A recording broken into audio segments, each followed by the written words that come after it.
Olá, senhoras e senhores. Primeiramente, quero desejar a todos um ótimo dia e convidá-los novamente para uma reflexão.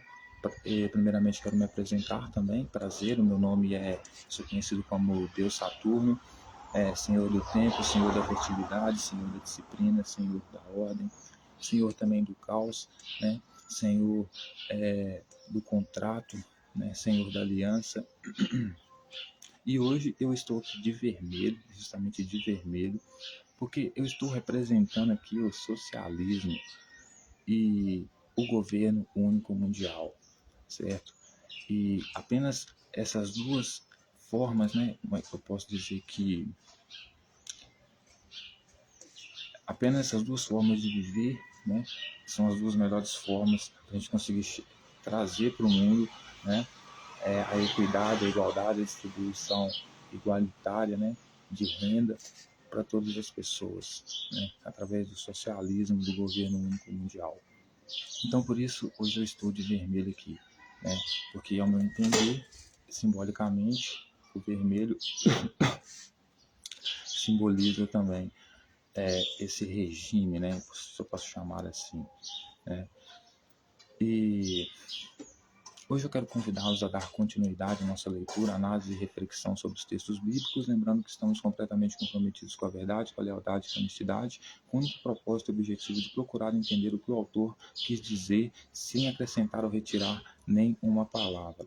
Ok? Portanto, eu convido a fazer uma análise mais científica, mais racional possível, e fora de qualquer interpretação teológica, interpretação convencional, tradicional da igreja, etc. e tal, que ressignifica todos os personagens da Bíblia, né, que ao meu entender são perversos, né, a maioria das vezes, em heróis e pessoas a serem seguidas, exemplos a serem seguidos, etc. e tal. Vou tomar um pouco de cerveja, inclusive a minha brama aqui também é vermelha, né, que também tem até um deus hindu, né, para representar a diversidade aqui no nosso governo mundial, né? Existe um deus hindu lá chamado Brahma, né? Bem-vindo Índia, né? Então, até a Brahma aqui é vermelha, certo? Porque esse é o melhor regime, né? O governo único mundial, né? Com socialismo, né? E com isso inclui China, inclui Rússia, inclui Brasil, inclui Índia, inclui todo mundo, né? Menos Estados Unidos. Porque a gente sabe que Estados Unidos é o maior traficante que acusa os outros de traficante, né? Inclusive a gente vai falar sobre tráfico de drogas também, sobre a questão das drogas também. Então, senhoras e senhores,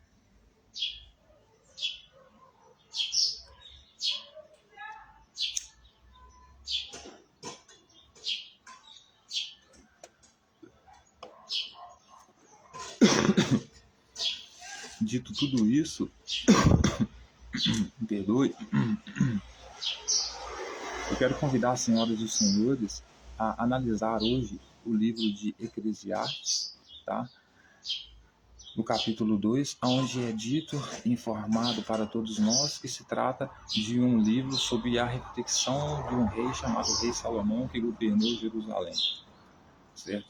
Então, hoje eu quero convidar as senhoras e os senhores para ler e refletir a respeito do capítulo 2, né, do livro do Rei Salomão, do livro de Eclesiastes, quer dizer, dito e escrito então pelo Rei Salomão, onde ele começa dizendo assim: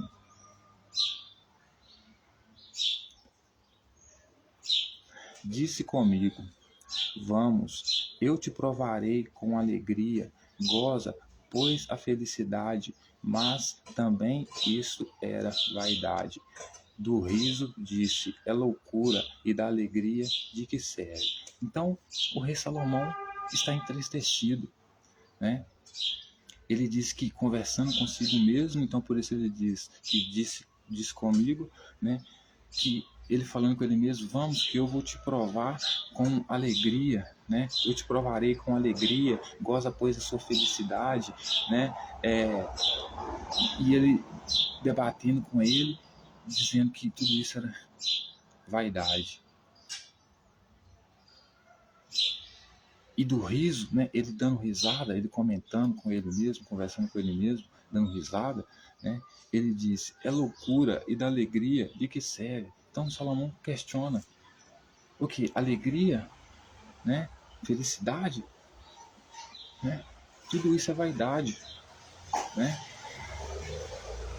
Rindo com sarcasmo, ele diz, é loucura, né? E da alegria de que serve, né? Aí ele vai dizer, resolvi no meu coração dar-me ao vinho, regendo-me contudo pela sabedoria e entregar-me à loucura até ver o que melhor seria que fizesse aos filhos dos homens debaixo do céu durante poucos dias da sua vida. Então ele vai dizer que resolveu no coração dele, né, embebedar, ou seja, dar-se ao vinho, tirou um dia para chapar, certo?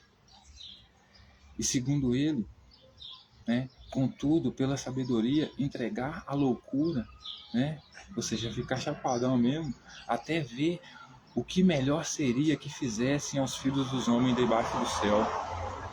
Os filhos dos homens aqui, ele está se referindo não só a ele, né, mas também aos escravos, né, porque ele, como ele é rei, né, então ele é filho de Deus, né, mas os filhos dos homens são os escravos dele. Então ele resolveu chapar, porque acordou lá de ovo virado, pensando que não existia sabedoria, não existia alegria, que tudo isso era vaidade. Ele pensou, chapadão então, depois de ter se dado ao vinho, como seria a vida dos filhos dos homens que estivessem debaixo do céu, e debaixo do céu aqui é um significado simbólico, porque ele, por ser filho de Deus, ser o rei, ele pertence ao céu, então está debaixo do céu. Os filhos dos homens que estão debaixo do céu significa os filhos dos escravos que estão debaixo da ordem dele também, certo? Por representar uma figura divina. Deus me colocou aqui, eu faço a vontade dele. Como Jesus, certo? Aí ele vai dizer, empreendi grandes obras, edifiquei para mim casas, plantei para mim vinhas, fiz jardim e pomares para mim, e nestes plantei árvores frutíferas de toda espécie. Fiz para mim açudes para regar com eles o bosque em que reverdeciam as árvores, comprei servos e servas, tive servos nascidos em casa, também possuí bois e ovelhas, mais do que possuíram todos os que antes de mim vieram em Jerusalém. Amontei também para mim prata e ouro e tesouros de reis e de províncias, provi-me de cantores e cantoras, e das delícias dos filhos dos homens, mulheres e mulheres. Então, veja bem, senhoras e senhores, o rei Salomão está dizendo que um belo dia ele acordou, eu vou deixar assim para ficar mais fácil de entender, acordou de ovo virado, conversando consigo mesmo, querendo curtir a vida, gozar a vida, né? Uma parte da personalidade dele dizia, vai curtir a vida, vai gozar a vida. Aí outra parte da personalidade dele dizia, não, isso tudo é vaidade, né? Então ele resolveu chapar os cocos, se entregar ao vinho para entender, né, o que seria melhor para os filhos dos homens que estivessem debaixo do céu, ou seja, que estivessem debaixo da hierarquia dele, né, que também pertencia essa elite do céu, né? Aí ele vai dizer que ele construiu várias coisas, inclusive não construiu nada. Quem construiu foram os filhos dos homens, ou seja, os escravos, né? Filho dos camponeses, pessoas simples, ele construiu casas, plantou árvores, construiu açudes, teve ovelhas. Então, ou seja, tudo isso foram os escravos dele que fez, mas ele tira o mérito todo para ele, porque aqui a gente também está falando da mais-valia do patrão, né? Aqui tem uma crítica social, né? O patrão não pode pagar mais o funcionário por causa da mais-valia do patrão, né? Porque ele tem que ir para a Disney, então não pode pagar mais o funcionário, porque ele tem que tomar a cervejinha dele, então não pode pagar o funcionário, entendeu? Melhor. Então, tudo isso aqui entra numa crítica social também de mais-valia, né? Então, ele vai dizer que ele construiu isso tudo, né? Mas a gente sabe que foram os filhos dos homens, os escravos, né? E ele vai chamar, senhoras e senhores, olha que loucura. Amontei também para mim prata e ouro, tesouros, reis de províncias, provi-me de cantores e cantoras, ou seja, ele tinha vários escravos para ele, né? E das delícias dos filhos dos homens. As delícias dos filhos dos homens aqui significa o quê? O filho dos escravos. Ou seja, ele possuiu as delícias dos filhos dos homens, ou seja, que ele vai chamar mulheres e mulheres. Então, o rei Salomão, senhoras e senhores, né, um homem de Deus que muitas governantes hoje se inspiram, é um homem que deixa claro nas suas cartas, né, na sua reflexão, né, que ele, a gente sabe que todos os reis faziam isso, né, estrupavam os filhos dos escravos quando queriam, né. Acordou com vontade de gozar, vai estrupar um escravo hoje na frente de todos os escravos. E fazia, senhoras e senhores, né. Então, veja bem, ele vai dizer que ele se apoderou de todas as delícias dos filhos dos homens, que eram que as mulheres, mulheres e mulheres, né? Então, ou seja, Salomão era um cara tão, fazia tão bem a vontade de Deus, que você como escravo tinha que ser obrigado a dar o seu filho, a sua filha para ele, né?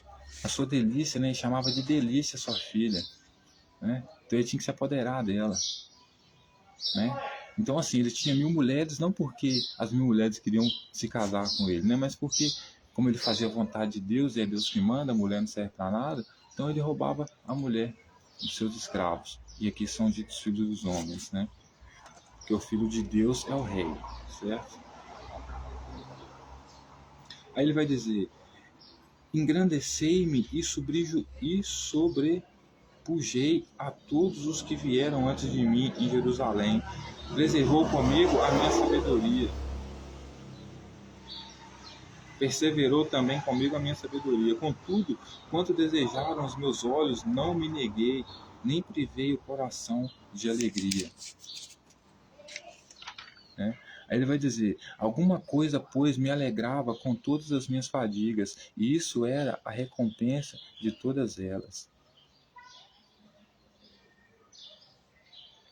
Então, ou seja, ele vai dizer que se alegrava, né, com todas as fadigas dele, né? Ou seja, com todo o cansaço dele, né? Mas isso era a recompensa de todas elas, né? Então, a recompensa de todo o trabalho dele era a fadiga que ele recebia. Só que o problema é que o trabalho dele, do qual ele está dizendo aqui, que construía casas, jardins, etc. e tal, não era trabalho dele, era trabalho dos escravos. Ele tá, dos escravos, ele está tirando o mérito dos escravos dele aqui. Quem deveria estar cansado mesmo a essa altura do campeonato, que deveria estar completamente desmotivado com a vida, seriam os escravos, né? Aí, se você vê Salomão nessa deprê, né, mesquinha dele aqui, imagina os escravos então, né, senhoras e senhores? Aí ele vai dizer: considerei todas as obras que fizeram as minhas mãos, como também o trabalho que eu, com fadigas, havia feito, e eis que tudo era vaidade e correr atrás do vento, e nenhum proveito havia debaixo do sol, né?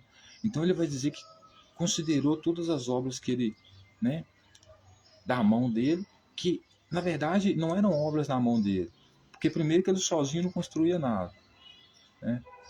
Então os escravos construíam para ele, né? Mas é como todo rei tira o mérito, né, dos escravos, né? Ele é rico porque ele é escolhido por Deus, porque ele é fora, não porque ele tem escravos que são submetidos a ele, que trabalham para ele basicamente de graça, né, que geram a riqueza dele, né?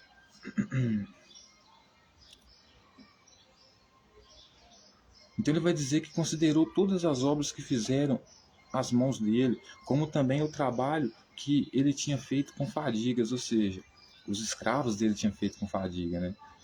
E, e havia feito, né? E eis que tudo era vaidade e correr atrás do vento. Então ele vai dizer que nada disso tinha significado e nenhum proveito havia debaixo do sol, né?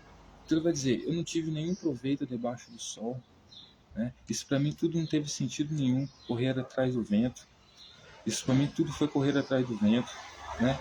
Só que o problema é que ele mesmo não construiu nada, ele só mandava construir. Para os escravos, talvez, construir as coisas para ele era correr atrás do vento, né? Construir as coisas para ele era não ter proveito de nada do que era feito debaixo do sol. Porque inclusive o próprio rei Salomão nem debaixo do sol às vezes ficava, né? Tinha alguém tampando ele lá, né? Aí ele vai dizer assim, a vaidade do trabalho. Olha como o sujeito é hipócrita.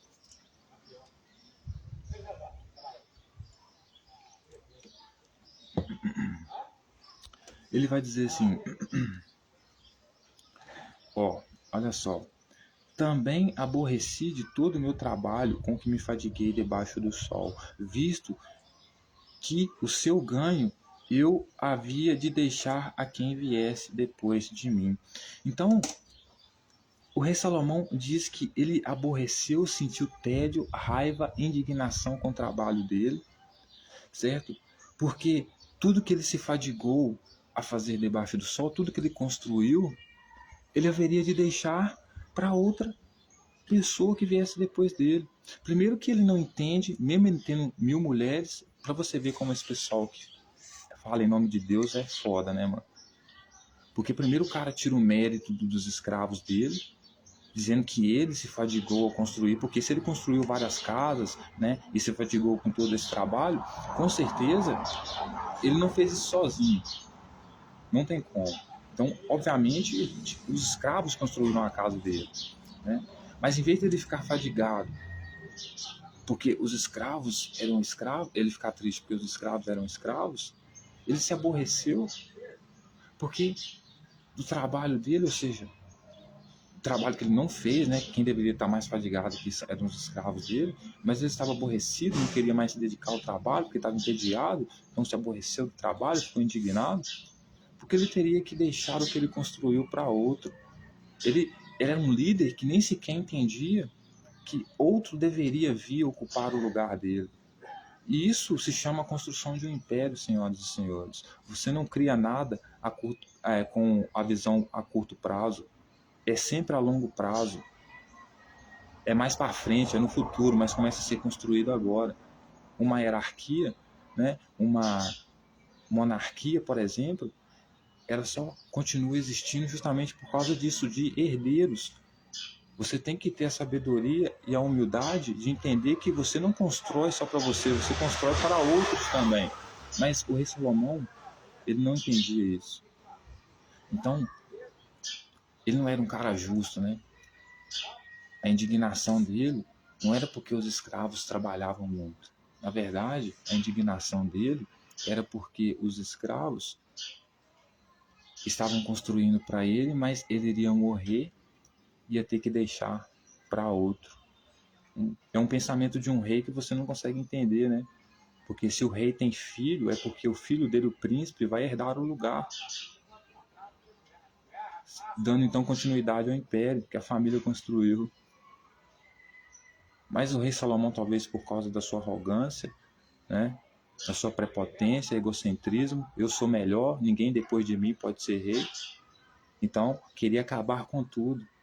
Ou seja, prejudicando ainda mais os escravos, né, que construíram o império dele, que suas famílias depois também iriam herdar o império, né, ou seja, o poder do império, né, no sentido do império estar ali se comunicando com o povo, mas ele não queria isso. Queria acabar com tudo aquilo porque ele ficou indignado em saber que alguém poderia vir atrás dele para governar, e vir no lugar dele quando ele morresse para vir governar. Então assim, é o pior tipo de rei que você pode ter, que é egoísta pra cacete. Desculpa a palavra cacete.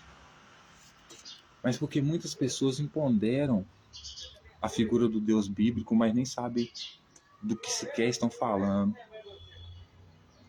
certo?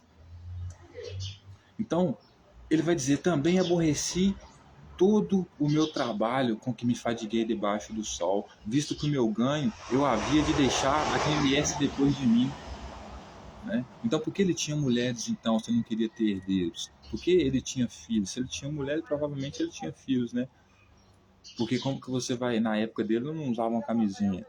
Como é que você vai fazer sexo sem ter um filho? Vai ter que ter um filho ali. O filho do rei vai ter que ser o príncipe. Ou ele vai matar o próprio filho? Será que eles matavam o próprio filho? Eu não sei, talvez matavam, né?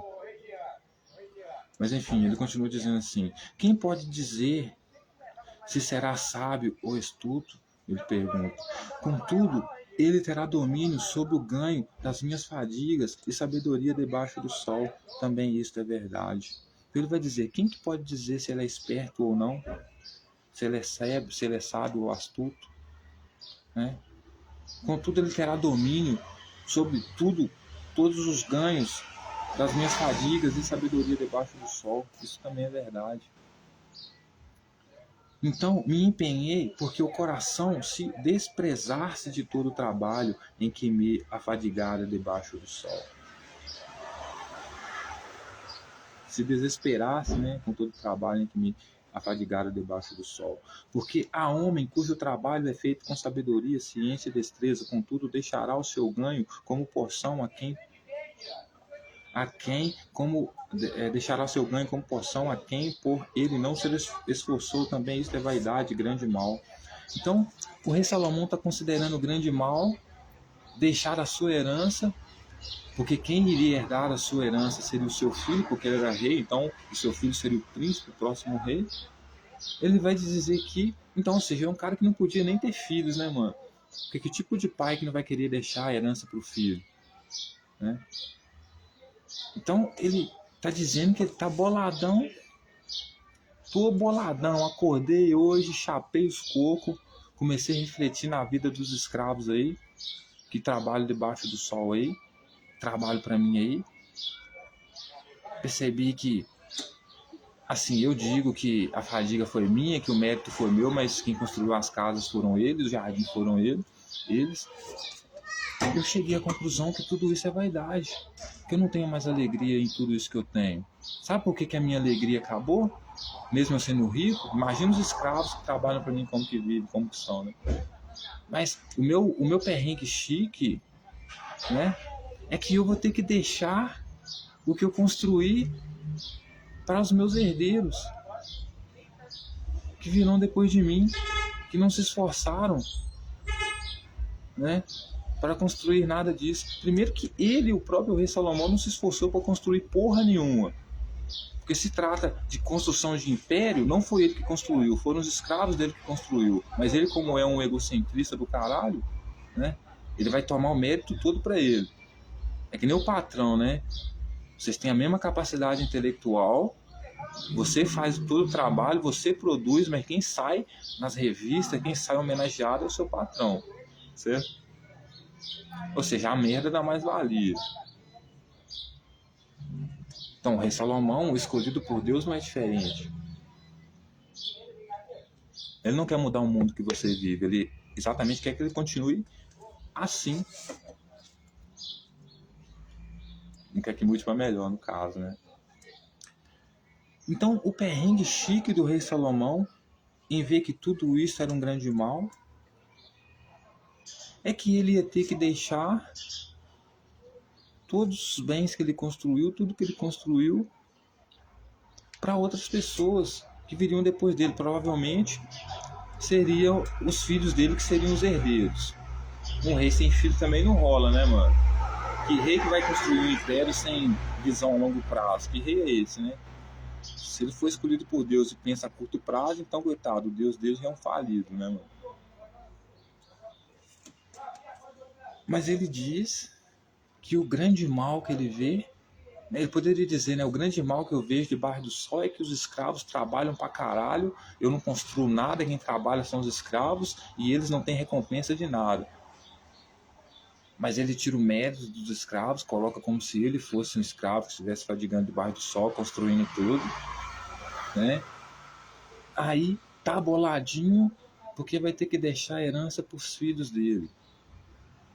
Quem vem depois de mim vai herdar, então por isso eu me aborreci com o meu trabalho. O meu trabalho é rei, é cuidar da comunidade, é cuidar da sociedade. Não quero mais cuidar da comunidade, não quero mais cuidar da sociedade, porque acordei hoje de ovo virados, enchi os cocos de álcool. Pensei na vida dos que estão debaixo do céu, os filhos dos homens, que são os escravos, e percebi que há um grande mal sobre a terra. E qual que é esse grande mal, rei Salomão? É que eles estão sendo escravizados, estão ganhando pouco, um prato de comida, um copo de bebida como recompensa do seu trabalho, como você disse. Não, não é isso. Não estou preocupado com o bem-estar dos escravos. Inclusive, eles não valem nada, não construíram nada. Eu que me fadiguei, eu que construí tudo. E eu tô bolado que eu vou ter que deixar isso como herança para alguém que vem depois de mim. Então a sociedade pede com um rei desse porque é egoísta e quer destruir todo o trabalho dele. Está desanimado de trabalhar porque sabe que vai ter que deixar o trono para outra pessoa sentar, né? Todo mundo perde com um rei desse, né?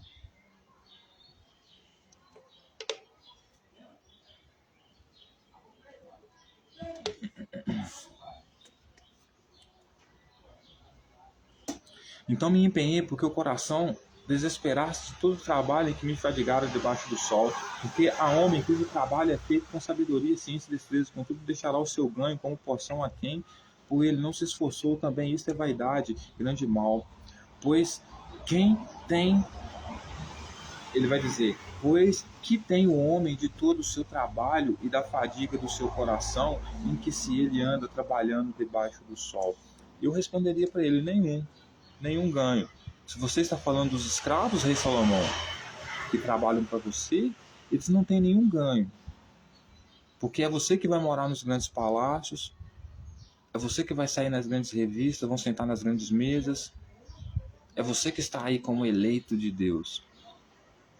Meus ovo, porque Deus não existe. Todo aquele que fala em nome de Deus fala em nome de si próprio, né?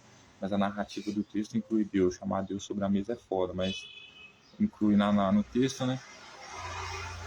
Então eu responderia para ele, não, rei Salomão, os escravos não têm nenhum ganho do seu trabalho, mas você, por outro lado, tem. Você tem um império, você tem escravos. Você não só tem escravos, como você rouba a filha dos escravos para ser suas mulheres, inclusive as chamas de delícia, né? Então, veja bem, a única pessoa que ganha com isso é você, rei Salomão. Se você está triste e deprimido porque outro vai sentar no seu lugar e vai reinar e ter tudo que você tem hoje, imagina os que se fadigam de verdade debaixo do sol para construir o seu império, realizar os seus caprichos. Não é verdade? Ele vai dizer, porque todos os seus dias são dores, o seu trabalho, desgosto, até de noite não se descansa o seu coração. Também isto é vaidade. Realmente, eu acho que quem menos descansa à noite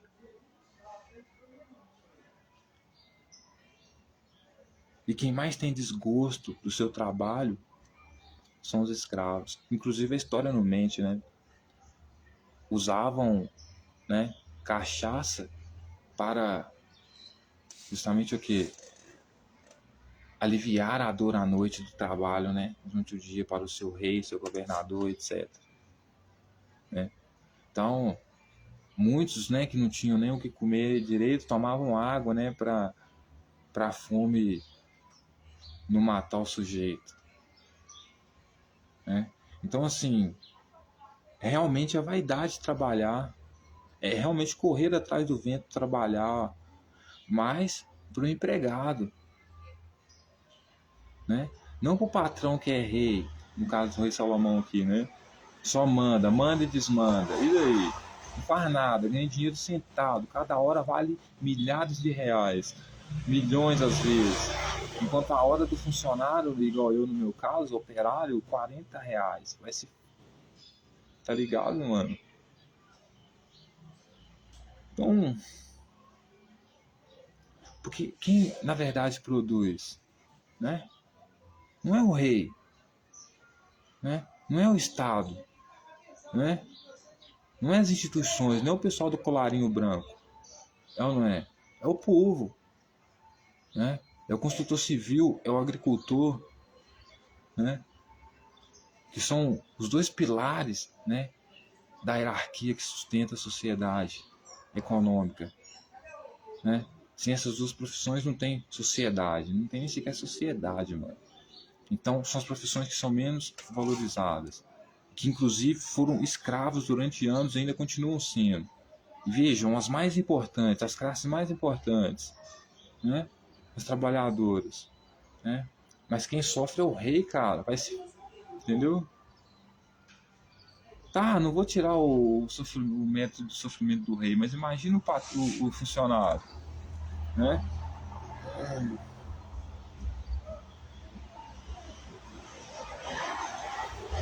Aí ele vai dizer: nada há melhor para o homem do que comer, beber e fazer que a sua alma goze o bem do seu trabalho. No entanto, vi que isso também vem da mão de Deus.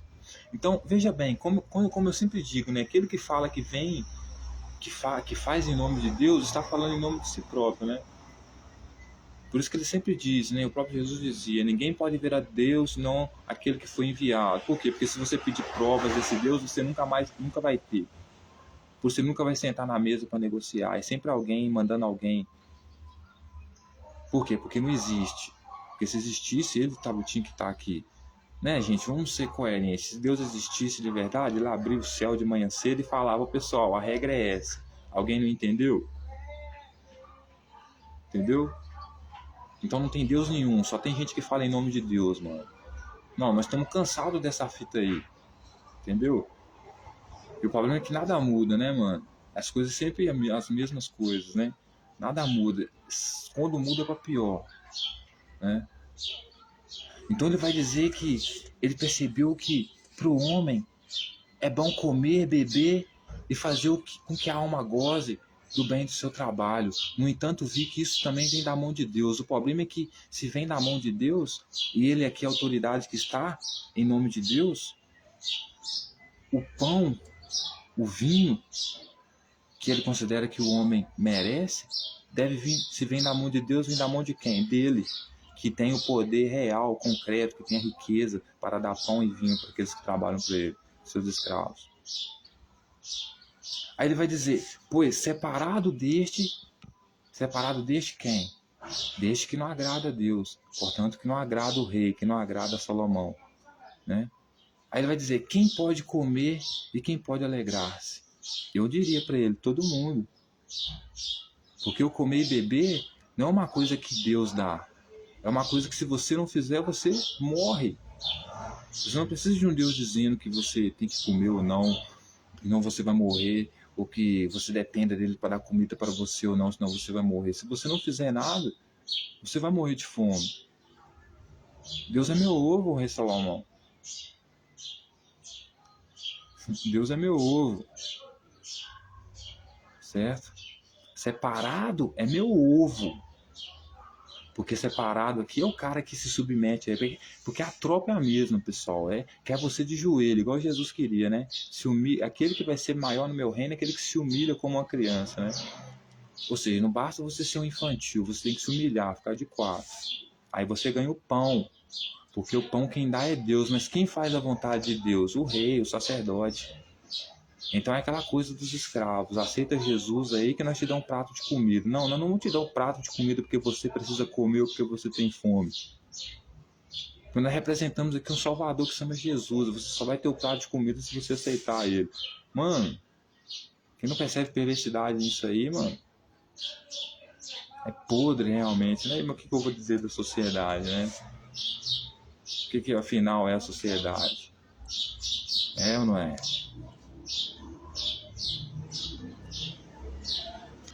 Então, pois separado, né, daquele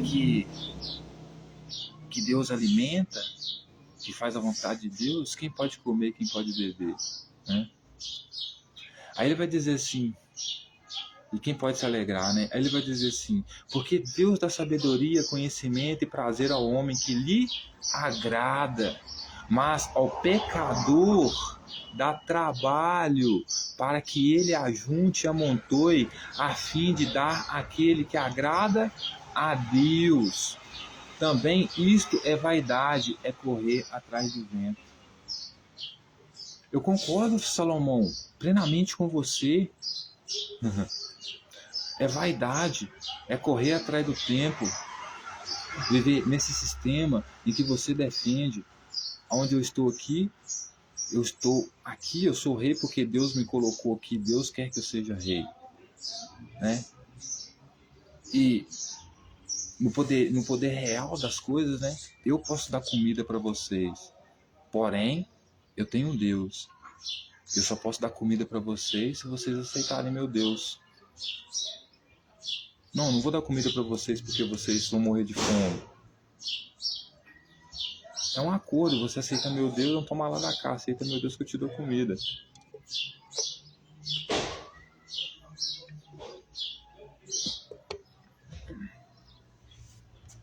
Porque segundo o rei Salomão, Deus dá sabedoria e conhecimento e prazer ao homem que lhe agrada. Quem é o rei está fazendo a vontade de Deus aqui é o próprio rei Salomão. Eu poderia dizer que ele é a própria encarnação do rei. Porque Deus não existe, cara. Entendeu? É por isso que eu falo, eu faço uma análise da Bíblia muito racional.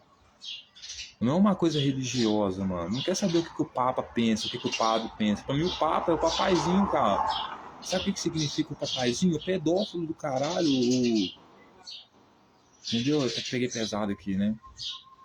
O cafetão, que a putinha chama de papaizinho. Esse papaizinho aí quer que eu fique de quatro pra Jesus, cara. Eu não quero saber de Jesus, não. Prefiro morrer. Entendeu? Mas enfim. Então ele vai dizer que Deus dá sabedoria e conhecimento ao homem que lhe agrada. Ou seja, como ninguém pode ver esse tal Deus, e quem está fazendo a vontade desse tal Deus é o rei Salomão, então quem você tem que agradar no final das contas é o próprio rei Salomão. Então se você agrada o rei Salomão, você tem o que comer, você tem o que beber. Certo? Agora, se você não agrada o rei Salomão, que aqui é a figura de Deus, posso chamar assim, ele vai dizer, mas ao pecador dá trabalho para que ajunte e amontoe a fim de dar aquele que agrada a Deus. Então, quem ajunta e amontoa para dar aquele que agrada a Deus? São os escravos. Quem que são os escravos? São os filhos dos homens. Que eu já falei, o filho de Deus aqui é o rei. No caso aqui, o rei Salomão aqui é filho de Deus. Né? Então, ele basicamente está dizendo o seguinte, é vaidade, é correr atrás do vento, que é a vida que vocês têm. Porque o Deus que vocês servem, do qual eu trago para vocês, é o seguinte. Aqui é nas entrelinhas, né, pessoal? Aquele que Deus desagrada dele, ele dá trabalho para que ele ajunta riquezas e dá aquele que agrada a Deus.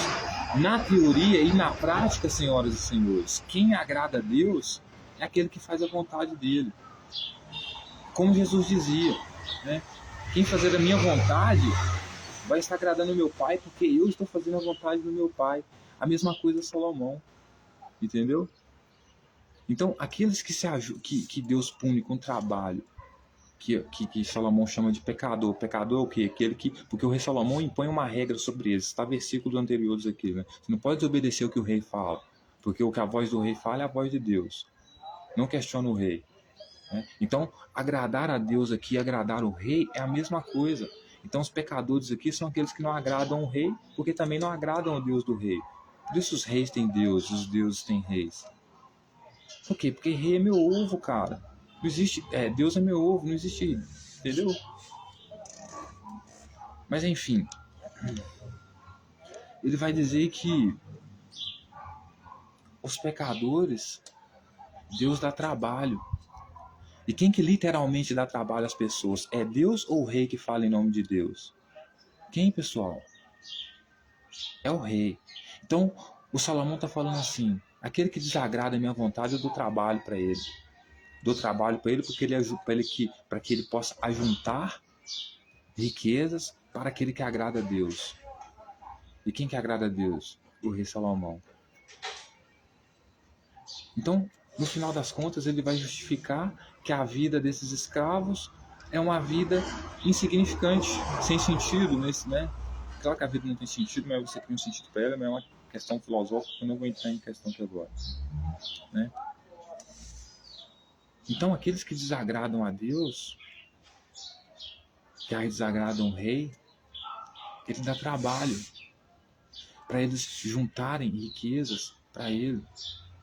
Então, quando o rei Salomão diz, nos versículos anteriores, que ele juntou riquezas, juntou gado, juntou bois, quando ele diz que construiu coisas, mas que também viu que tudo isso era vaidade, quando ele encheu a cara lá para refletir sobre isso, Basicamente o que ele está dizendo é isso aqui, ó. Veja bem, ele não construiu as mansões dele sozinho, foram os escravos dele que construiu. Então ele está dizendo, vocês são os filhos dos homens, que Deus deu trabalho, porque são pecador, quem dá trabalho aqui sou eu, então vocês são desobedientes, vocês são pecadores, eu dei trabalho para vocês, para que vocês ajuntem tesouros e riquezas para mim, porque no final das contas, a riqueza de todo patrão é a riqueza do povo, porque é o povo que produz. Por isso nós precisamos trazer o socialismo imediatamente, distribuição de renda de forma igualitária, entendeu?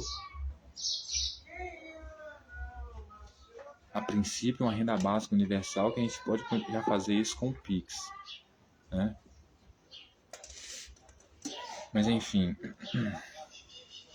Então, no final das contas, senhoras e senhores, o rei Salomão vai acabar, né, chegando à conclusão de que realmente a vida dessas pessoas que vivem debaixo do jugo dele é uma vida sem sentido, é correr atrás do vento, certo? É vaidade. Por quê? Porque quando eles são considerados pecadores, ou seja, quando eles não agradam a Deus, não agradam o rei, eles são condenados a trabalhar para juntar riquezas para dar para aquele que agrada a Deus, no caso o rei Salomão. Então, vai falar que uma vida dessa pessoa não é suficientemente triste.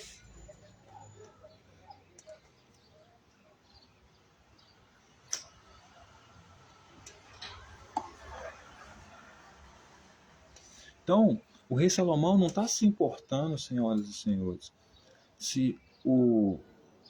ele não está se importando. O problema dele, a tristeza dele, tá? A tristeza dele não é porque os escravos vivem uma vida miserável, a ponto de ter que trabalhar, porque veja bem, nesse mundo religioso é o seguinte, aquele que é escolhido por Deus quase nunca tem pecado, é ou não é? Aquele que precisa alcançar é sempre aquele que está abaixo dele, é ou não é? O fiel, né? Então ele julga todo o povo como pecador, pecador meu ovo, faz o povo trabalhar para juntar riqueza para ele, tira o mérito do povo e diz que toda a fadiga desse trabalho que segundo ele construiu é dele, certo? E que ele está tristinho, ele não está tristinho, ele não se aborreceu de todo o trabalho dele porque ele escraviza pessoas, porque ele maltrata pessoas, nada disso. Ele ficou aborrecido porque ele vai ter que dar o troninho dele para outra pessoa, porque além disso ele é egoísta, e essa pessoa que iria herdar o trono dele, obviamente, seria, né, os descendentes dele. Mas ele vai ainda mais, com mais egoísmo ainda, porque ele quer destruir tudo, como se quisesse destruir tudo que ele construiu até agora, porque ele não suportava saber que algum dia, talvez, os trabalhadores, ou quem que ele considera pecador, na ausência dele, na morte dele, pudesse tomar o trono dele. Então aquela coisa, né? Eu vou construir um império aqui enquanto eu estou vivo, mas na hora que eu ver que eu estiver morrendo, eu vou destruir, que se for do povo, o povo fica em sociedade, sem nada, entendeu? Se foda. Eu não vou deixar ninguém herdar meu reino, porque eu não penso a longo prazo. Eu sou egoísta, né? Só eu posso reinar.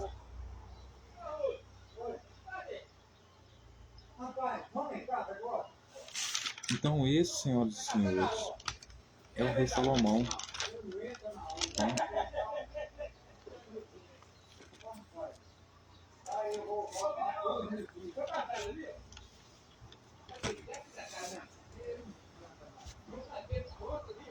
E agora, senhoras e senhores,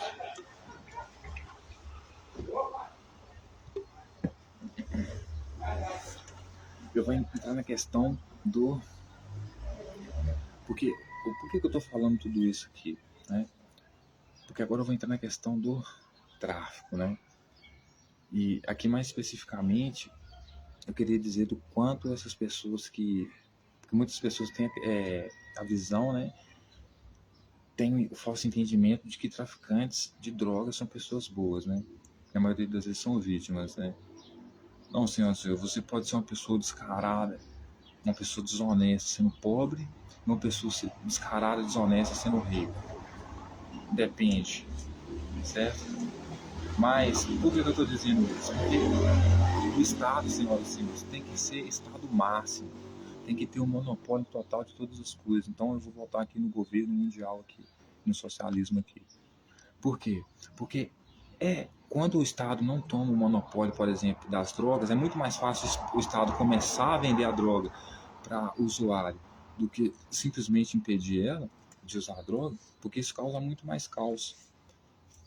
Certo? Por quê? Porque a pessoa usa droga por vários motivos. Desde que por causa do término do relacionamento, porque não recebe, trabalho não recebe, por vários motivos. Certo? Porque um parente morreu, enfim, virou morador de rua, perdeu emprego, enfim, as pessoas utilizam droga como um escape, né? Uma válvula de escape para seus momentos mais depressivos, né? Então, enquanto você não melhora a vida econômica das pessoas, e aí a gente traz o socialismo, né, com a renda, né, básica, você não tem como proibir as drogas assim, porque se você faz assim, você está basicamente fortalecendo as organizações criminosas. Por quê? Porque essas organizações criminosas, elas utilizam dessas pessoas que mais dependem desses produtos para fazer jogada com essas pessoas, entendeu? Essas pessoas fazerem transporte de drogas também. Então, quando o Estado não tem um monopólio, e o Estado realmente não tem um monopólio, porque se tivesse um monopólio não tinha traficantes, né? Porque o cidadão não consegue conseguir isso no SUS ou na farmácia, ele vai ter que recorrer ao traficante. Só que aí o traficante, por saber que ele depende muito disso, vai explorar a necessidade dele. Ou seja, eu vou te dar a você tanta droga aqui para você. Vou te dar você, por exemplo, aqui, 2 pedras de crack aqui, ou 50 gramas de maconha aqui, para você atravessar para mim 2 quilos de pedra aí, de cocaína aí. Ele não vai ter uma outra oportunidade de conseguir a droga, porque ele está submisso, sujeito ao traficante, é somente o traficante que pode fornecer a droga para ele, ele vai contribuir com o tráfico. Aí depois você vai ver duas pessoas, né, vindo no navio não, num barquinho, né, com os Estados Unidos atirando bomba de um avião nesse navio, nesse barquinho, dizendo que ali tinham grandes traficantes, enquanto eram só pessoas pobres, que estavam muito pobres, que estavam conseguindo sua droga ali, arriscando sua vida, né, nesses corre aí, que são chamados de aviãozinhos, enquanto os verdadeiros traficantes continuam soltos. E não que esses menores, porque muitas dessas pessoas aí, senhoras, que exploram, né, outros usuários que exploram outros usuários, porque também são ruins também, né? Tem isso também. Mas enfim, enquanto o Estado não tiver o monopólio, senhoras e senhores, das drogas, e aqui eu estou me referindo a maconha, não poder comprar maconha de boa no mercado, né, de forma legal, ele vai ter que recorrer ao traficante, e o traficante vai armar cilada para ele, vai colocar ele nesses corre perigosos, onde ele vai ser preso, vai sair de lá, né? Porque na verdade, no final das contas, foi uma vítima, porque se tivesse recorrido ao Estado para ter essa droga, nada disso teria acontecido. Vai se vincular à facção, porque a cadeia vai mudar completamente a forma como ele, né? Ninguém vai querer ficar trancado como animal, né? Ele vai depois já sair basicamente com a lavagem cerebral completa, né? Em favor de luta contra o Estado. Né? E aí vai querer se unir a traficantes para combater o Estado, né?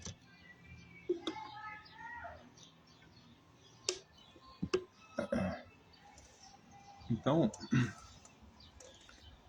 vou enrolar um cigarrinho aqui.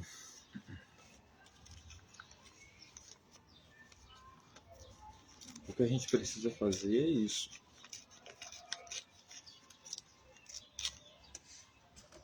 certo?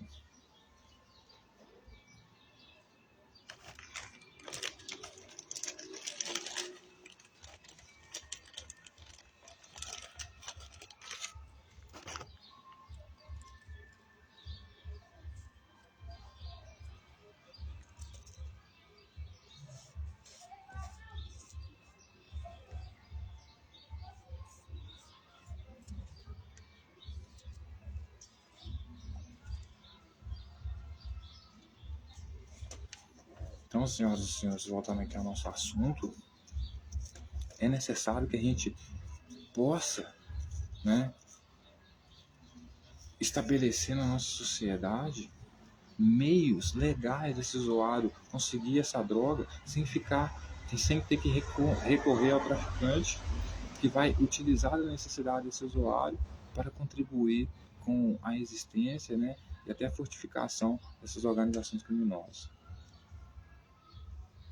que hoje tem o monopólio das drogas.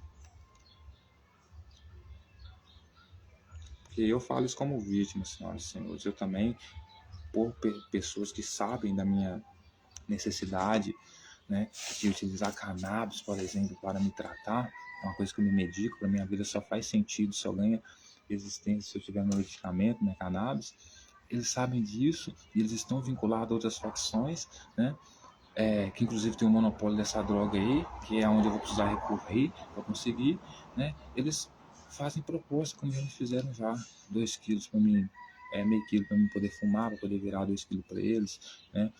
Outros eu recusei todos, né? Outros para buscar droga em outros lugares para ganhar 50 gramas de maconha. Então você fica meio à mercê desse tráfico, né? Você se torna vítima do tráfico dessas facções, né? Por quê? Porque elas exploram a sua necessidade, certo? Então a maioria das pessoas que transportam droga não são os grandes traficantes, são os grandes peixinhos, né? Os grandes traficantes nem duvidar nem sequer usam a substância. Mas enfim.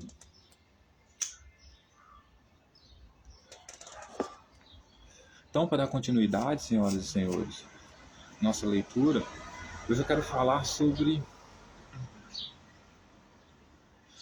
o livro de João, certo? Capítulo 6, no versículo 22, certo? Que é no capítulo 6 onde Jesus multiplica o pão para a multidão que seguia ele comer, e logo depois a multidão vai atrás dele, e ele vai e dá uma bronca na multidão dele, e você vai entender por quê, e também você vai entender como essas pessoas que tendem a corromper as instituições, né, elas utilizam da necessidade das outras pessoas para conseguir alcançar seu objetivo, né? Então, Jesus, capítulo 26, capítulo 6 de João, versículo 22, Jesus, o pão da vida. No dia seguinte, a multidão que ficara do outro lado do mar notou que ali não havia senão um pequeno barco e que Jesus não embarcara nele com seus discípulos, tendo estes partido só. Entretanto, outros barquinhos chegaram de Tiberiades, perto do lugar onde comeram o pão, tendo o Senhor dado graças. Quando, pois, viu a multidão que Jesus não estava ali, nem os seus discípulos, tomaram barcos e partiram para Cafarnaum à sua procura. E tendo-o encontrado no outro lado do mar, lhe perguntaram: Mestre, quando chegaste aqui? Respondeu-lhe Jesus: em verdade vos digo, vós me procurais não porque viste sinais, mas porque comestes os pães e vos fartastes. Então, veja bem que interessante, senhoras e senhores. Jesus multiplica o pão com a multidão que estava seguindo ele, certo? A multidão come o pão. No dia seguinte, a multidão volta no mesmo lugar onde Jesus tinha multiplicado o pão, ou seja, o autor dando indícios de que a multidão procurava Jesus porque tinha fome e porque Jesus, uma vez dando ela algo de comer, né? Desculpa a analogia aqui, mas como um cachorro com fome sempre vai voltar, né? Então, essa multidão volta até Jesus, né? Pergunta para ele onde ele estava, porque elas não tinham visto ele. Ele vai e diz para ela, né? Em verdade vos digo, vocês não estão me procurando porque viste sinais. Ou seja, Jesus queria que ele, não porque viste sinais, né? Porque comeste o pão e vos fartaste. E Jesus fica indignado, por quê? Porque Jesus queria que elas procurassem ele para verem nele sinais de um líder, né? Sinais de um Messias esperado nesse sentido, que vissem ele como um rei, como sei lá, uma liderança a ser seguida, alguma coisa nesse sentido, né? Mas a multidão estava seguindo ele, segundo o autor diz, Jesus entendia isso, a multidão estava seguindo ele porque ela estava procurando o quê? Pão para se fartar. Então, as pessoas que seguiam Jesus eram pessoas que estavam interessadas em comida e não em palavras, certo? E é muito importante você entender isso, por quê? Porque para você ver como essas pessoas trabalham em cima da sua necessidade, né?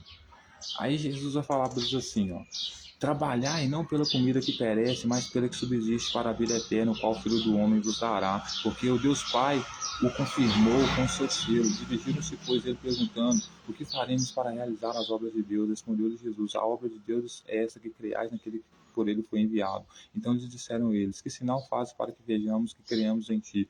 Quais são os teus feitos? Nossos pais comeram maná no deserto, como está escrito: deu-lhes de comer o pão do céu.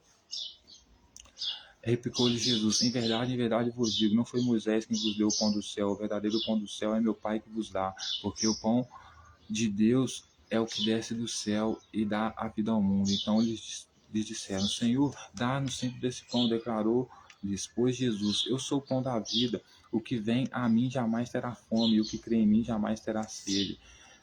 Porém, já vos disse que, embora me tenhais visto, não credes. Todos aquele que o Pai me dá, esse virá a mim, e o que a mim vim, de todo modo nenhum lançarei fora. Porque eu desci do céu não para fazer a minha própria vontade, mas sim a vontade daquele que me enviou. A vontade de quem me enviou é essa, que nenhum perca de todos o que me deu. Pelo contrário, eu estarei no último dia. De fato, a vontade do meu Pai é que todo homem que vir o Filho do Homem nele crê, tenha a vida eterna, e eu estarei no último dia. Então, veja bem, a multidão está procurando Jesus porque ela está com fome. Jesus vira para ela e diz para ela que ela está... Vocês têm que procurar eu por causa dos sinais que eu dou. Vocês têm que procurar eu porque vocês têm que me querer como Messias, como o rei, não porque vocês estão querendo comida, né? Então ele vai dizer para elas: vocês não devem trabalhar pela comida que perece, ou seja, o rango normal, arroz, feijão, vocês não devem trabalhar por isso. Olha as ideias do cara, né? Mas pelo que subsiste para a vida eterna, o qual o Filho do Homem vos dará, para porque Deus, o Pai, confirmou seu selo. Aí eles vão se dirigir pois de Jesus e perguntar para ele quais são as obras que eles têm que fazer, né? Que faremos para realizar as obras de Deus? Aí Jesus vai responder para eles: as obras de Deus é que creiais naquele que foi enviado, por ele foi enviado. Então Jesus vai falar: a obra de Deus que vocês têm que fazer é vocês crerem naquele que foi enviado por ele, ou seja, vocês têm que crer em mim. E eles não estavam crendo em Jesus, né? Não aceitavam ele como rei, né? Nesse sentido, né? Então eles disseram eles: que sinal fazes que vejamos e criamos em ti? Então, ou seja, eles não viam Jesus dando sinal, ou talvez não enxergavam Jesus dando sinal que eles deveriam esperar, como uma pessoa que espera um sinal de um líder, né? De um Messias, né? Eles estavam procurando Jesus porque eles estavam com fome. Não estavam querendo saber de um rei. Rei eles já tinham. Queriam saber quem dava comida para eles, né? Deus pergunta: o que nós devemos fazer para crer em Ti? O que você faz? Né? Quais são os sinais que você faz para que nós podemos crer em Ti? Quais são os seus feitos? Né? Ele vai dizer: nosso pai, eles comeram maná no deserto, como está escrito, Deus lhe deu de comer pão do céu. Então ele vai dizer, porque tem no livro de Moisés lá, né? Que vai dizer que o povo estava com fome, aí Moisés fez uma oração lá, caiu maná para o povo no meio do deserto. Maná, literalmente, o povo comeu, né? Então, esse pessoal que estava seguindo Jesus aqui esperava um líder que fosse como Moisés, né? Para eles, algo de comer. Então, como eles viram que Jesus trouxe pão e matou a fome deles, eles estavam procurando Jesus justamente por isso, para que Jesus de novo pudesse fazer alguma coisa e matar a fome deles, né? Aí por isso eles estão procurando Jesus, porque o pai deles esperavam um rei, um Messias, um Salvador nesse sentido, que era o Moisés, mas que era uma pessoa que desse para ele coisas de comer, né? Comida e não palavras, né? E, e por isso eles estão procurando Jesus, porque como Jesus se propõe ser um rei, um Messias, etc. e tal, ele deveria dar o quê? Comida para aquele povo, né? Então, se ele deu uma vez, o povo vai voltar porque vai achar que ele vai dar a segunda vez, né? Aí Jesus vai replicar para eles: em verdade vos digo, não foi Moisés quem vos deu o pão do céu. O verdadeiro pão do céu, quem vos dá, é meu Pai quem vos dá. Então ele vai dizer: não é Moisés que vai dar para vocês o pão do céu, porque ele vai entrar num detalhe, né? Ou seja, o pão que Moisés deu para o pai de vocês, né? Que Deus deu para o pai de vocês através de Moisés, era um pão para matar a fome deles, uma comida que perece nesse sentido. Agora o pão que o meu pai dá para vocês, né? é completamente diferente desse pão aí, ou seja, não é uma coisa de comer, né? Como se isso aí fosse alguma coisa significante para o povo, né? Que queria comida, não palavras, né?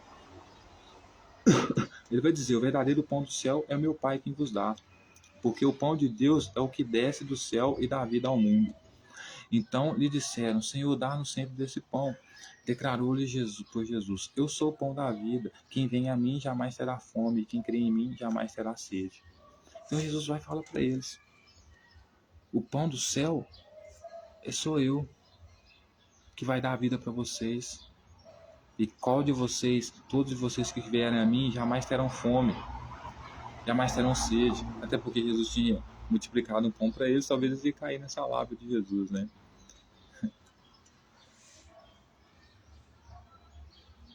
Porém, já vos disse, embora tenha me visto, não credes. Todo aquele que o Pai me dá, esse virá a mim. O que vinha a mim, de modo nenhum lançarei fora. Porque eu desci do céu, não para fazer a minha própria vontade, mas sim a vontade daquele que me enviou. A vontade que me enviou é essa, que nenhum eu perca de todos que me deu. Pelo contrário, eu ressuscitarei no último dia. Então, ressuscitar no último dia aqui é fazer com que a pessoa seja como ele, sabe? Nascer de novo, né? Ou seja, você antes era um pecador, porque Jesus te considera um pecador, mas agora você vai nascer de novo, então você vai ser como ele, né?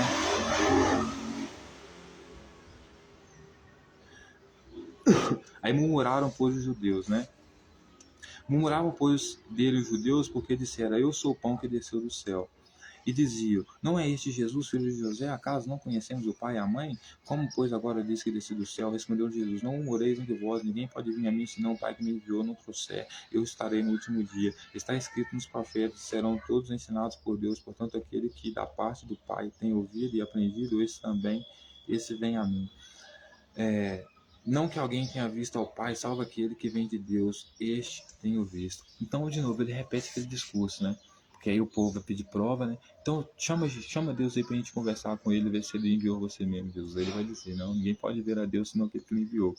Justamente por quê? Porque não existe Deus nenhum, né? A vontade de Deus que ele está fazendo aqui é a vontade dele próprio, né? Mas ele precisa falar que é a vontade de Deus, justificar, né? Em verdade vos digo: quem crê em mim tem a vida eterna. Eu sou o pão da vida. Vossos pais comeram um maná no deserto e morreram. Este é o pão que desce do céu, para que todo que dele comer não pereça. Eu sou o pão vivo que desce do céu, e se alguém dele comer, viverá eternamente. O pão que eu darei pela vida do mundo é a minha carne. E disputavam, pois, os judeus entre si, dizendo: Como pode dar-nos de comer a sua própria carne? Respondeu-lhe Jesus: Em verdade vos digo: se não comerdes a carne do Filho do Homem e não beber de seu sangue, não tendes em vós mesmos. Quem comer a minha carne e beber o meu sangue tem a vida eterna, e eu restarei no último dia. Pois a minha carne é verdadeira comida, e o meu sangue é verdadeira bebida. Quem comer a minha carne e beber o meu sangue permanece em mim e eu nele. Assim como o Pai que vive me enviou, igualmente eu vivo pelo Pai. Também quem de mim se alimenta, por mim viverá. Então, veja bem, o povo que estava procurando Jesus, estava procurando ele porque ouviu dizer que estava escrito que o rei que o pai deles esperavam trouxe para eles um pão de verdade para eles comer. Então, como Jesus multiplicou o pão para eles, eles entendem que Jesus, então, por sua vez, é o Messias que vai alimentar eles, que vai trazer comida para eles, porque eles querem o quê? Comida, não palavras, assim como o pai deles queria no deserto. Só que aí Jesus fala para eles que eles têm que trabalhar não pela comida que perece, ou seja, não pelo pão que ele deu para eles para matar a fome, mas sim pelo pão que desce do céu. E esse pão que desce do céu não é semelhante ao pão que desceu para lá na época de Moisés, o que não tinha significado nenhum para o povo, porque o povo queria o pão que descesse do céu, um pão que alimentasse a fome deles, não uma palavra, não um imbecil, um doido, um sacerdote doido que saía por aí dizendo que ele era o pão da vida, certo? Então, ele vai dizer que assim como ele faz a vontade do pai dele, né? Assim como o pai que vive me enviou e igualmente vivo pelo Pai, também quem de mim se alimenta, por mim viverá. Então quem se alimenta dele, ou seja, quem o escuta, quem recebe os ensinamentos dele, por ele viverá, né? Então, o pão do qual Jesus está propondo aqui não é comida que vai alimentar as pessoas, que é realmente o que interessa, o que mantém as pessoas vivas. É a palavra dele. Comer a carne e o sangue dele aqui não é uma coisa literal, né? É uma metáfora, né? Para simbolizar para os discípulos que comer o sangue dele, beber o sangue dele e comer a carne dele, é absorver tudo que ele tem, que ele ensina, que ele diz, é como se fosse um clone dele, se tornar um clone dele. Então, no sentido de nascer de novo, de ressuscitar, entendeu? E por isso ele vai viver por Jesus. Então, Jesus é o pão do céu que vai transformar a pessoa em um zumbi, em um robozinho que segue as ordens dele, certo? Aí ele vai dizer: este é o pão que desceu do céu, em nada semelhante àquele que vossos pais comeram, contudo morreram. Quem comer deste pão viverá eternamente. Essas coisas de Jesus quando ensinava na sinagoga de Cafarnaum. Então, ele estava ensinando na sinagoga de Cafarnaum, né, que as pessoas tinham que seguir ele, porque ele era o pão da vida. Ele é ainda melhor do que o pão que os pais daquelas pessoas comeram no deserto. Porque, segundo ele, esse pão é o pão que é o pão que acaba, né? Como é que ele fala? É o pão que perece, né? É o pão que acaba, que é destruído. Mas ele não, ele é o pão da vida. Então toda pessoa que se alimenta da carne e do sangue dele, aqui das palavras dele, que está querendo dizer dentro dessa metáfora, né?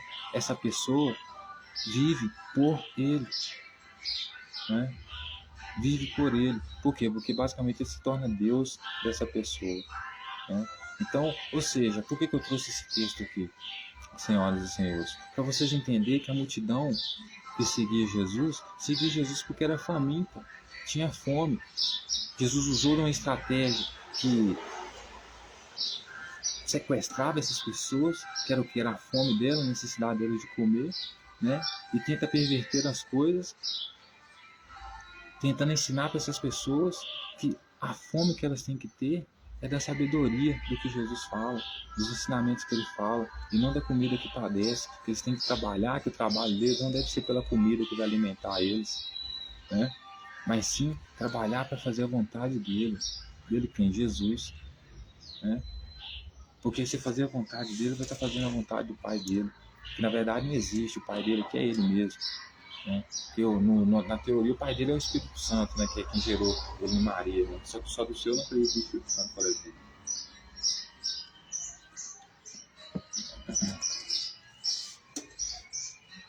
Vizinho barulhento é uma bosta. Enfim.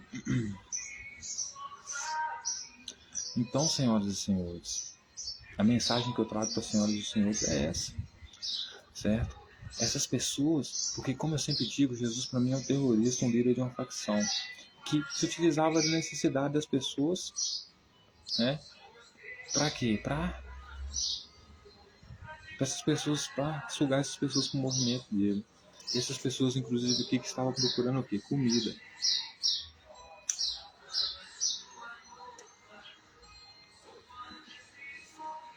Como essas pessoas estavam procurando comida, Jesus deu comida para essas pessoas uma vez, essas pessoas procuraram Jesus de novo.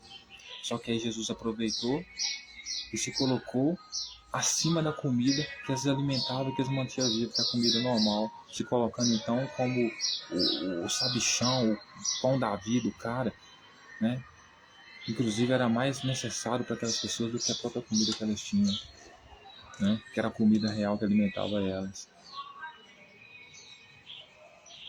E se elas quisessem se alimentar de verdade, elas estariam se alimentando ouvindo as palavras dele, sendo basicamente ele, né?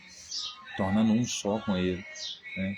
Por isso que ele usa a simbologia de eles comerem a carne dele e beberem o sangue dele, ou seja, levem o meu ser, né? Tudo que contribui para a minha existência para dentro de vocês, seja um clone meu. É basicamente isso.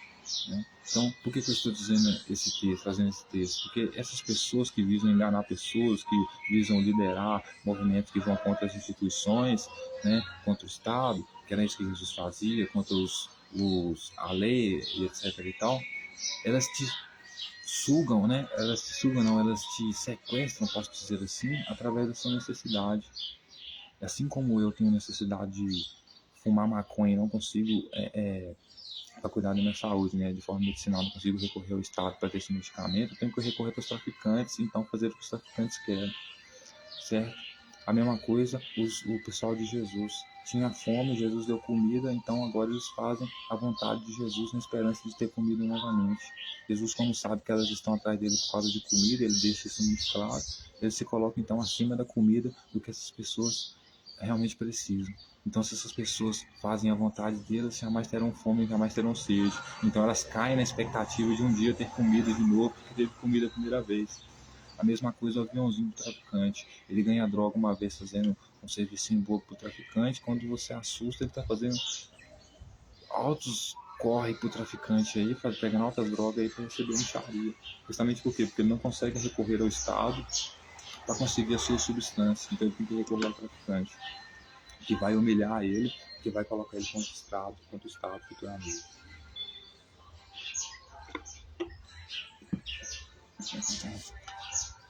Então a gente só consegue resolver essas questões com o governo mundial, certo? Com socialismo, com a distribuição de renda, né, de forma equitativa e igualitária, né, onde todas as pessoas não precisam trabalhar mais para comer. Porque trabalhar para comer é uma escravidão, mas que elas tenham a renda básica para ter pelo menos seu alimento, seu medicamento necessário. Né? Então não fiquem sujeitas a qualquer tipo de coisa, seguir qualquer movimento ou ideologia para ter sua necessidade atendida, assim como é a questão do usuário com o traficante hoje, como era o faminto com Jesus na época dele. Né? Por causa da fome, ter que se entregar no movimento, fazer uma necessidade, ter que se entregar no movimento, que vai colocar ele contra o Estado, contra, né, a hierarquia social, porque sem hierarquia social, pessoal, não tem sociedade. Né? Sem estado máximo, não tem uma sociedade digna, verdadeira, né? Tem a honra de ser chamado de sociedade. Né?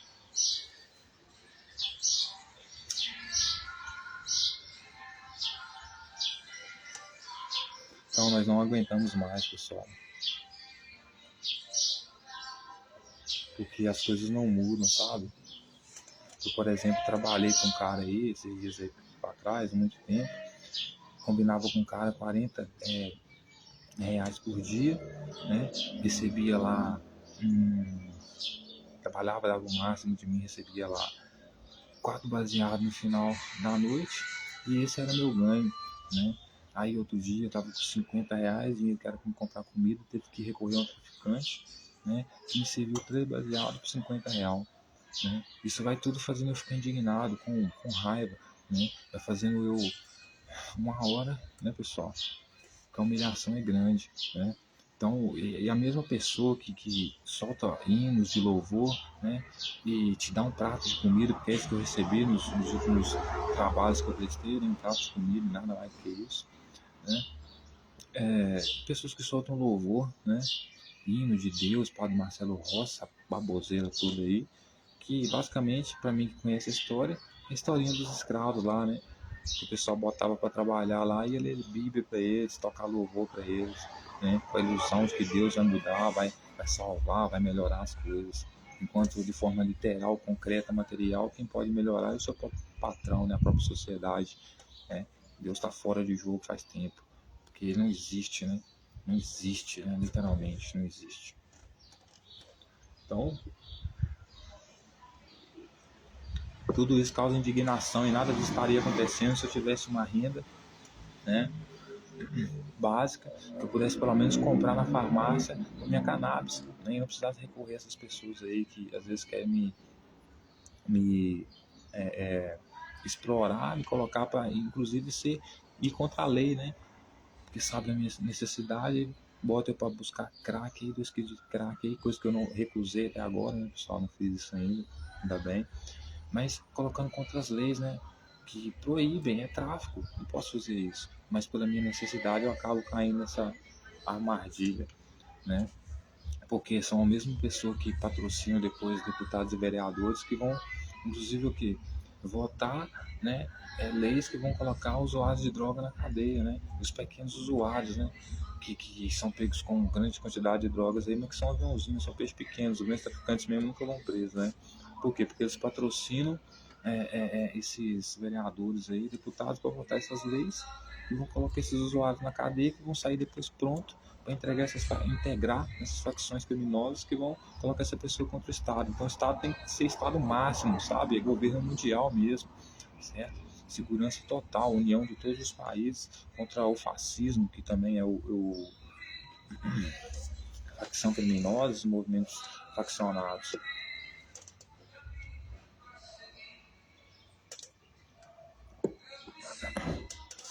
Então, senhoras e senhores,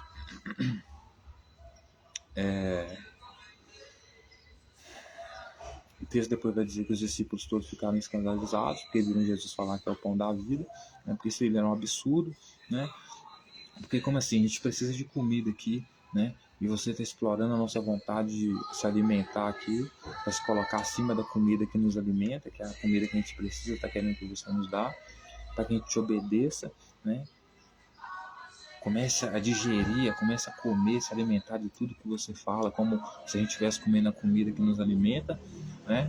Para passar basicamente a se tornar como você, né? Ou seja, o cara é um ditador, né? O cara é um hipócrita, né? Então, termino essa live de hoje, senhoras e senhores, dizendo que a minha esperança é que esse governo mundial venha trazer o socialismo. Porque nós não aguentamos mais, né, pessoal? É muita escravização, é muito difícil as coisas para nós. Inclusive, só tem só um baseado aqui agora, meu baseado vai acabar, o que significa que eu vou entrar num momento de tristeza muito grande, porque eu não tenho nenhum medicamento, então tudo fica muito difícil, né? Então, nem motivo para comemorar o 7 de setembro não tem, apesar de ser hoje ser 6 de setembro, minha cidade comemorar hoje. Mas enfim, porque a sociedade, mano, é uma hipocrisia total, né? E queria aqui finalmente deixar o meu amor incondicional e supremo declarado pelo Supremo Tribunal Federal, inclusive pelo o ministro Alexandre de Moraes, né, e fazer um pedido final, né, que todos nós possamos fechar com esse governo mundial, né, com esse governo mundial, com esse socialismo mundial, né, para que justamente a gente consiga estabelecer, né, porque se a gente tem o Pix, porque quando o dinheiro é digital, a gente consegue fazer ele de forma ilimitada. A gente, além de conseguir controlar e monitorar para onde ele vai, a gente consegue colocar um celular na mão de todo mundo e distribuir esse dinheiro de forma igualitária. Saber, inclusive, quem tem, quanto tem, entendeu? E isso a gente consegue fazer no nosso socialismo mundial, no nosso governo mundial, e, né, pedir para o Alexandre de Moraes aí, para a Suprema Corte, o STJ, todo mundo aí, começar né, primeiro formar o Estado, né, máximo, né, máximo mesmo, com o monopólio de todas as coisas, e plantar essa substância aí para a gente poder comprar isso aí na farmácia, em qualquer outro lugar de forma legal, sem precisar recorrer aos traficantes, né, e depois nos tornarmos ferramenta, escudo humano na mão desses traficantes aí contra o Estado. Então é apenas um apelo que eu faço, um grito de socorro, né, e daqui da base, né, pedindo ajuda para vocês aí, tá bom? Por favor, nos ajude, antes que seja tarde demais, né? Porque o sofrimento uma hora leva a pessoa à loucura, né? Então, senhoras e senhores, essa foi minha mensagem de hoje. Obrigado por tudo e até mais. E amo todos vocês. Ministro Alexandre de Moraes, te amo demais, seu lindão maravilhoso. E, enfim, né, pessoal? Para nós, a prisão do Bolsonaro está chegando aí, uma questão de honra. Inclusive, é um recado das facções criminosas que patrocinam pessoas como Bolsonaro para votar leis injustas, fazer um governo injusto, né? Maconheiro na cadeia e etc e tal, que eles defendem, que o partido dele defende isso, tem matar nós todos, né? E prender ele é um recado para as facções criminosas, PCC, Comando Vermelho, que, né, hoje detém o monopólio da droga e de muitas outras coisas que dá muito dinheiro, e através desse dinheiro, desse patrocínio, conseguem patrocinar essas pessoas e colocar elas no poder de alguma forma, seja com compra de votos, sei lá o que for, né? E pessoas que atrasam a nossa sociedade, né? Então prender ele é um recado para esses infiltrados, essas facções criminosas que estão aí no nosso estado, corrompendo nosso estado aí, nossas instituições, do qual nós amamos e respeitamos muito. Então, tenham todos um ótimo dia, uma ótima tarde, uma ótima noite, um ótimo fim de sabate, né? Ainda peguei o sabate ainda, enfim. Mas, vamos lá, né, pessoal?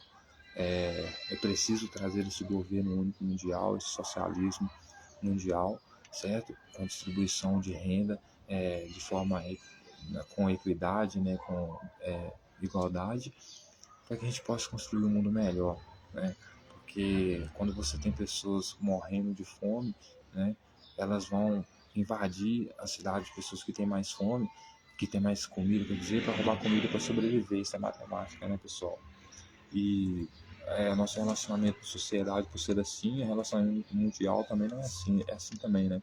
Então, se países menos desenvolvidos começar a morrer de fome, eles vão ter que invadir os países mais desenvolvidos para sobreviver, né? E para eles não importa se vão morrer ou não, né? Porque tudo menos morrer de fome, né? Então, assim, a própria natureza impõe a pessoa a sobrevivência, né? Fazer alguma coisa para sobreviver.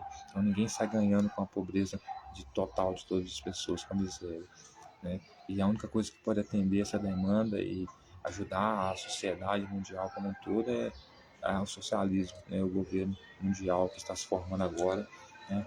Junto com a China e com a Rússia, com a Coreia do Norte como potência militar, né? Com a proteção do nosso governo e com o BRICS, né? Para participar dos nossos estudos bíblicos, e com o BRICS que vai entrar com o Brasil como produção né, potencial em agricultura, a gente vai alimentar esse povo, porque se não alimentar o povo não consegue trabalhar direito, né? Alimentar mesmo, pessoal, comer bem, né? Então a gente vai focar na agricultura, unindo com Rússia e China com ciência e tecnologia, né?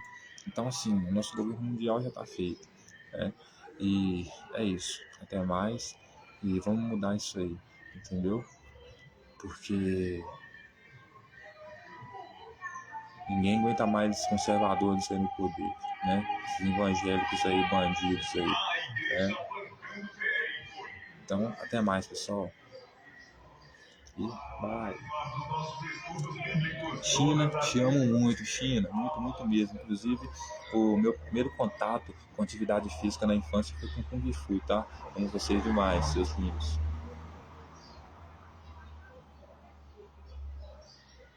Inclusive, ainda quero ter um filho com a chinesa ainda.